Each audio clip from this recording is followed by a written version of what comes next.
कल हमारा matter supreme court में आने वाला है। हमने कमिटमेंट दिया था कि हम लोग सीए के केस से पीछे नहीं हटेंगे। I am very happy to say that आज हम लोगों का मैटर आसाम और त्रिपुरा को पूरा इंडिया से अलग करके सीए का मैटर सुनाया जाएगा। पूरे इंडिया के केसेस को सीए में अलग रखा जाएगा और त्रिपुरा का मैटर को अलग रख के हमारा मैटर सुनाया जाएगा कल सुप्रीम कोर्ट में। हमारा कमिटमेंट जो पहले से था वो रहेगा। ये त्रिपुरा मोथा एक पार्टी नहीं है, एक मूवमेंट है। इसमें जिसको भी शामिल होना है मोस्ट वेलकम, लामसोगो भाई कहाम।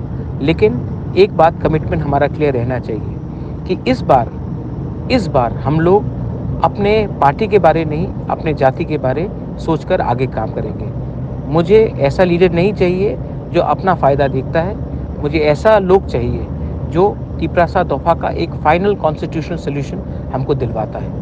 इस बार प्लीज़ आप कहीं भी हो, अपना दफा के बारे सोचिए और इस बार पार्टी को नहीं सोचकर जाति के बारे काम कीजिए। बेलाइनो हम भाई।